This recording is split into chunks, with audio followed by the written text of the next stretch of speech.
Muy buenas a todos y a todas, espero que estéis genial y bienvenidos a mi canal.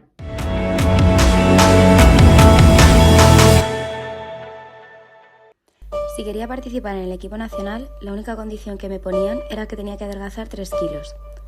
Maider Esparza, gimnasta del equipo nacional que se llevó el oro en los Juegos Olímpicos de Atlanta 96. Cuando gano resulta que soy la mejor. Cuando fallo es porque estoy gorda. Yana Kudryavtseva, campeona olímpica de los Juegos Olímpicos de Río 2016. Ella dejó de comer, dejó de beber. Una semana antes de los Juegos Olímpicos fue hospitalizada. Natalia Godunko sobre Ana Besonova, ambas gimnastas de la selección ucraniana. Bueno, el vídeo que os traigo hoy no es un vídeo muy divertido en el sentido de que el contenido sobre el que versa el mismo pues no es muy agradable. Pero creo que es necesario que desde esta cuenta pues se dé voz a una problemática como la que voy a explicar a continuación. De la misma manera que, por ejemplo, se utilizó como plataforma de denuncia dentro de lo que cabe y dentro de las capacidades de este canal y de las redes sociales de Hambre de Tapiz y de Calzando Punteras, con la crítica a la decisión de la Federación de cerrar el Colonial. ¿De qué estamos hablando? Bueno, este vídeo lo voy a centrar en los trastornos de la conducta alimentaria en el deporte de élite, en concreto en la gimnasia rítmica. Bueno, trastornos de la conducta alimentaria, a partir de ahora, TCA. Importante, yo no soy ni personal sanitario, ni psicóloga, ni médico, ni científica.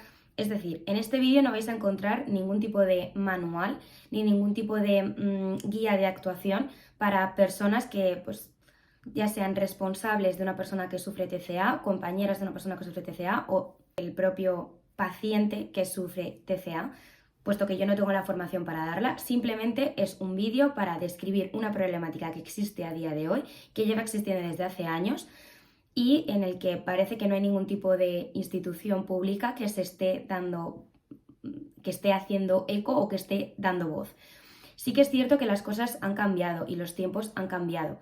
Y esto lo vemos de la mano de gimnastas, por ejemplo, en el plano nacional, como Lats Rodríguez, y en el plano internacional con el caso tan sonado de Alexandra Soldatova, que yo creo sinceramente que ha sido una de las primeras gimnastas a nivel internacional que ha expresado su problema de, su enfermedad de bulimia en su cuenta de Instagram, de manera pues oficial y explicando realmente la verdad que estaba detrás de su retirada. Pese a que he dicho que evidentemente esto no es una guía ni ningún tipo de vídeo científico, sí que creo necesario hacer unos pequeños apuntes o una pequeña introducción más bien teórica a lo que es el TCA o que se entiende como TCA, sobre todo para poder explicar por qué existe esa vinculación o esa intrínseca relación entre el deporte de élite, en concreto deportes en los que la imagen corporal tiene un peso muy esencial, no solo en cuanto al desarrollo de la vida deportiva del propio deportista, sino también en sus resultados, como puede ser la natación, para mí es natación sincronizada, a pesar de que ahora la hayan cambiado a natación artística, pero en fin, el baile, el ballet, la gimnasia artística, el patinaje artístico, etc. Entonces, ¿qué se entiende por TCA? TCA realmente abarca un conjunto de enfermedades psicológicas que están muy vinculadas con una distorsión de la percepción del cuerpo, de la forma del cuerpo, y una preocupación obsesiva por el peso. Es decir, están muy vinculadas con alteraciones del comportamiento del individuo en base o condicionadas o determinadas por esa obsesión por la forma del cuerpo y por el peso. Históricamente se han dividido en dos tipos. Por una parte estaría la anorexia nerviosa y por otra parte la bulimia nerviosa. La bulimia nerviosa consiste más bien en una ingesta irregular y desmedida de comida, ¿vale?, en lo que se conocen como atracones, y seguida de un posterior sentimiento de culpabilidad que lleva al individuo a producirse el vómito para eliminar ese exceso la cantidad de comida que ha ingerido. Mientras que la anorexia nerviosa existen de dos tipos. Por una parte está la anorexia purgativa, que consiste en la disminución del peso de manera gradual, rápida y hasta alcanzar límites de riesgo, de alto riesgo, a través de la autoprovocación de vómitos o la ingesta de diuréticos y de laxantes. Y luego estaría la anorexia restrictiva, que la anorexia restrictiva consiste en que la pérdida de peso se deriva de una disminución de la ingesta de alimentos, es decir, la negación del comer, por así decirlo. Sí que es cierto que los últimos estudios determinan que hay un tercer grupo de personas que sufren TCA que no estarían o que no se podrían clasificar estrictamente hablando por pues, personas o pacientes que sufren anorexia nerviosa como pacientes que sufren bulimia nerviosa, sino que más bien estaban un poco como en el limbo, que es lo que se ha considerado como TANE o trastorno alimentario no específico. Y es que mezclan características de ambos grupos, por así decirlo. ¿Cuál es el problema o causas o factores que propician que estas enfermedades se vuelvan crónicas y que hacen que el diagnóstico y el tratamiento llegue tan tarde? El silencio. El enfermo no considera este enfermo que sea una enfermedad y pues, no hay una petición de ayuda por su parte. No estoy, por supuesto, culpando al enfermo o al paciente, es que no me gusta decir eso, pero bueno. No estoy, por supuesto, culpando al paciente o a la persona que la sufre, porque ellos son una víctima más de esa enfermedad, igual que a ti no te pueden culpar por tener una gripe, no te pueden culpar por tener cualquier tipo de trastorno y paso a cualquier tipo de trastorno psicológico como, por ejemplo, pues ansiedad, depresión, etc. Pero sí que es cierto que en el caso de las TCA, esa obsesión por el cuerpo, esa obsesión por la imagen, abarca todo. Entonces llega un momento en el que mentalmente hablando tú ya no te relacionas con el resto de personas, sino que es tu enfermedad la que ocupa toda tu mente. Y eso evidentemente deriva en un aislamiento que te hunde todavía más en ese pozo o en ese tipo de comportamiento marcado por lo obsesivo compulsivo. Y evidentemente todo ello fomenta esa cronificación de la enfermedad y las recaídas. ¿Quiénes son las víctimas o a quién suele afectar más este tipo de enfermedades? Generalmente a los adolescentes. La adolescencia es la etapa de cambio por excelencia y de hecho en cuanto a cambios individuales se refiere es la etapa o es el periodo de la vida del ser humano en el que más cambios se experimenta. Nos vamos a encontrar que es pues una etapa o son unos años en los que el individuo está forjando su identidad en un ambiente marcado por, en un ambiente en el que se siente vulnerable, muy influenciable por el grupo, ¿vale? Por esta necesidad de pertenencia al grupo y evidentemente a día de hoy por una cuestión tan esencial como son las redes sociales. No quiero que este vídeo se considere como una crítica a las redes sociales y que son las redes sociales las que te hacen derivar este tipo de enfermedades, porque no lo son. O sea, este tipo de enfermedades, las TCA, son enfermedades multicausales que se deben a o pueden deberse a 1000 factores, desde factores biológicos que te hacen tener una predisposición hacia esa enfermedad, hasta factores socioculturales, físicos, individuales, causales, ¿vale? Por lo tanto, de la misma manera que no creo que el deporte de élite propicie o sea el único culpable de que se produzcan este tipo de enfermedades. No va por ahí la cosa. Pero sí es cierto que, pese a que cuando tú ya eres más adulto, tienes la capacidad suficiente para darte cuenta, o la madurez emocional e intelectual para darte cuenta que lo que se vende en las redes sociales no deja de ser algo idílico, un modelo de vida que es inalcanzable incluso para las propias personas que lo venden. Cuando tú eres un adolescente, esa regulación o esos mecanismos de regulación emocionales no los tienes desarrollados como para saber cuáles son tus necesidades y cómo solventarlas. Entonces, muchas veces esa satisfacción o la satisfacción de este tipo de necesidades las buscas en factores externos, como pueden ser la comida o como pueden ser, pues, esta necesidad de apariencia a partir de las redes sociales. Y esto no me lo invento yo, que ha quedado como muy así. Yo ya le he dicho que yo no soy científica, pero sí que es cierto que hice un reportaje sobre este tema, que lo dejaré abajo en la descripción, para que conté con la ayuda de Ana Gutiérrez, que es una psicóloga que está especializada en TCA en adolescentes. Entrevista que también dejaré en la descripción junto con la de Olatz Rodríguez, para pues, el que quiera pues, profundizar más en el tema, como siempre. La cuestión es esa, que la adolescencia es una etapa marcada por la vulnerabilidad del individuo y evidentemente hay un peligro o hay un doble peligro de que se desarrolle este tipo de enfermedades en esta etapa y es la creación de una identidad, porque puesto que como hemos dicho anteriormente tú en esos años estás forjando tu identidad como individuo independiente de tus padres, de tu familia, de tus amigos, pues está el riesgo de que se fomente o de que se cree o de que se constituya esa identidad alrededor de lo que es la enfermedad, de lo que es el TCA, vaya. De hecho, según los últimos datos proporcionados por la OMS, existen hasta 20.000 diagnósticos al año de personas con TCA, personas entre 13 y 17 años. Sí que es cierto que por excelencia, por así decirlo, suele tener lugar en mujeres, pero el número de hombres y de chicos que están experimentando este tipo que están empezando a sufrir este tipo de enfermedades está a la alza. Y esto es algo relativamente nuevo, o a lo mejor de los últimos 5 años pues hasta esta parte. ¿Qué tiene que ver el deporte de élite en todo esto? Vale, esto está muy vinculado con lo que se conoce como la cultura del éxito. La cultura del éxito es un fenómeno que empezó a tener renombre o que se empezó a dar a conocer hacia los años 90 y estaba muy vinculado al mundo de la televisión, de los modelos y sobre todo del top model. Vamos a ver que en los años 90, al menos aquí en España, hay un auge de diagnósticos sobre todo de anorexia en chicas muy jóvenes, pues, adolescentes, influidas por ese mundo del modelaje y del top model. Entonces, ¿realmente qué es esa cultura del éxito? Ligar el éxito a la figura corporal.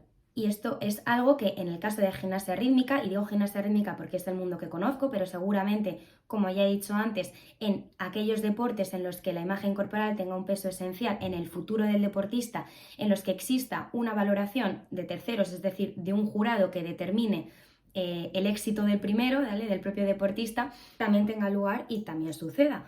Pero es que yo creo que no hay, y me da mucha pena decirlo, pero yo creo que no hay gimnasta, entrenadora o miembro del cuerpo técnico, me da igual, que no haya escuchado la frase de es que delgadita estás más guapa, o si adelgazaras un par de kilos quedarías genial, o se vería mucho más elegante si fueras más finita, o si esa niña adelgazara un par de kilos, madre mía, qué futuro tendría. Y realmente es un pensamiento que hasta yo misma tenía súper normalizado y tenía súper aceptado, en el sentido de, si adelgazara un poco más, de seguro que este salto me saldría mejor, o seguro que los pasitos rítmicos se verían mucho más elegantes. Y realmente es un error, porque al final lo que estás haciendo es contribuir a la creación de ese universo en el que se está propiciando que aparezcan este tipo de enfermedades. Por lo que existe esa vinculación entre el cuerpo y el éxito, entre la delgadez y el rendimiento. Ya la cuestión no es que si adelgazo me voy a ver más guapa. No, la cuestión es, si adelgazo y estoy delgada, voy a tener mejores resultados. Y eso es algo que no solo siente la propia gimnasta, sino que existe todo un universo, como he dicho, todo un ambiente en el que está propiciado, tanto por parte de los cuerpos técnicos, como por parte de los preparadores físicos, como por parte de las propias compañeras, de la propia gimnasta. Entonces, es un universo muy tóxico en ese sentido y que debería de cambiarse o que debería de evolucionar. ¿Cómo? A partir del diagnóstico y del tratamiento y sobre todo de la prevención. Debería existir, creo o considero, en cualquier tipo de centro de alto rendimiento o en cualquier tipo de club que tenga o que se considere como que trata bien a sus gimnastas, al menos una persona, ya sea un psicólogo o un especialista, que se dedique a dar este tipo de charlas y que se dedique a concienciar no solo a las gimnastas, sino a los adultos que están a cargo de estas gimnastas, de las problemáticas y de los problemas y de las consecuencias que puede tener el fomento de este tipo de actitudes. Porque es que además nos vamos a encontrar con que aparecen en deportes como los nombrados anteriormente, porque también en estos deportes se fomentan mucho los valores de la estética, del perfeccionismo, del autocontrol, de la preocupación por la forma, por los gestos. Y todo ello va muy ligado o casa muy bien con pues esos principios o esas pautas de comportamiento que siguen los TCA. Evidentemente yo no culpo a nadie, porque a nadie que sufra TCA, ni a nadie que no sepa actuar con una persona que tenga TCA, porque yo entiendo que es algo que no se nos ha explicado nunca, pero sí considero que hay personas y hay en concreto instituciones que deben de dar un poco la cara y tomar responsabilidades y cartas en el asunto, porque al final son responsables de la salud emocional, física y mental de las gimnastas a las que están a cargo, gimnastas que en su mayoría, repito y no me cansaré de decir, son menores de edad. Y el último caso más sonado fue el de Olatz Rodríguez. Olatz Rodríguez era una gimnasta que era miembro de la selección nacional, que bueno, la federación cuando anunció su retirada se justificó diciendo que se debía a causas o motivos personales. Nosotros conocimos meses más tarde, porque la propia Lats Rodríguez así quiso hacerlo y lo hizo público, que esos causas personales, esos asuntos personales, se debía a un caso de anorexia que la había llevado a ingresar con 17 años de edad, es decir, siendo todavía una niña, vaya, al hospital por desnutrición severa. ¿Vale? Lats Rodríguez tenía 17 años cuando esto ocurrió, 17 años, medía 1,65 m, 1,60 m y algo, si no recuerdo mal, y no llegaba a los 37 kilos. Una desnutrición severa o una disminución del peso hasta tal nivel no ocurre de la noche a la mañana. Esto es algo gradual, y el hecho de que no soltaran las alarmas hasta ese punto dice mucho del tipo de... no sé, del tipo de actuación que se está tomando en estos casos, que es ninguna o es totalmente ineficiente. Por eso me hace mucha gracia cuando criticamos la explotación de las gimnastas que se hacen, por ejemplo, en la Federación Rusa o en la Federación Ucraniana, o cuando realmente aquí en casa pasa exactamente lo mismo. De hecho, es que la federación, en lugar de coger y dar la cara, lo primero que hizo fue tratar de tapar el problema. Entonces, yo me remito a lo que he dicho al principio. Yo no voy a dar pautas a seguir porque desconozco qué es lo que se tiene que hacer. Lo siento mucho, yo no me he formado en el tema. De mí no depende absolutamente nadie, creo yo. Pero sí, tenemos que dejar este tema atrás. Es decir, ya no puede ser que la anorexia en la gimnasia rítmica, bueno, o los TCA en la gimnasia rítmica o en el deporte de élite sea una cuestión tabú. Es que ya no puede ser eso. Es que ya la solución no puede ser, no, pero es que es el deporte de élite y ellas han elegido esta vida. No, es que nada en el mundo, ni ninguna medalla, ni ningún premio, ni ningún tipo de vida, ni ningún modelo de vida justifica ni legitima que tú sufras un TCA o sufras cualquier tipo de enfermedad. Entonces, ya si eres una persona que lo ha sufrido o que ya no solo ha sufrido un TCA diagnosticado, sino que realmente tiene problemas en la relación con la comida, que yo conozco a mucha gente que tiene problemas a la hora de lo que es la relación con la comida, con lo que es la ingesta con alimentos, que no tiene por qué estar vinculado al deporte de élite ni al deporte en general. Si tú realmente has sufrido eso, no es culpa tuya. Es que de la misma manera que no se culpa a alguien porque tiene la gripe, no se puede culpar a una persona que tiene una TCA porque no, es que ha elegido el mundo del deporte, es que el mundo del deporte no es para todos, es muy duro, evidentemente. El deporte de élite llegan los que mentalmente hablando pueden llegar. No el mundo del deporte de élite no está hecho para todo el mundo, está claro. Pero el hecho de que tú te des la vida al deporte no justifica ni evidentemente legitima ni te hace culpable de las enfermedades o de las consecuencias graves que puedas tener en tu vida, más aún cuando eres menor de edad, más aún cuando estás a cargo o cuando una institución está a cargo de ti. Y bueno, desde este canal, que yo sé que no es mucho, evidentemente mandar un mensaje a esos adultos que están a cargo de estas gimnastas y de estos gimnastas, que tengan cuidado con las palabras que dicen, que tengan cuidado con las actitudes y con los diferentes comentarios que muchas veces se podrían ahorrar, que yo entiendo que muchas veces esos comentarios no son a malas, evidentemente, pero tenemos que cuidar las palabras que salen de nuestra boca, más aún cuando trabajamos con adolescentes o cuando trabajamos con personas mucho más vulnerables que nosotros, que evidentemente nos ven como una figura de autoridad. Entonces, bueno, yo no me quiero explayar mucho más, creo que más o menos los puntos que quería tocar pues están bastante bien explicados. De todas maneras, pondré en la descripción varias fuentes bibliográficas que he consultado, pondré también los enlaces de los documentales de las frases introductorias. Recomiendo sobre todo el de Natalia Godunco, a mí me llamó muchísimo la atención, sobre todo hay una escena en la que describe cómo es el punto de estrés o de ansiedad de una de sus compañeras que le pide a otra que le lesione la mano, en plan que le rompa la mano porque no quiere competir.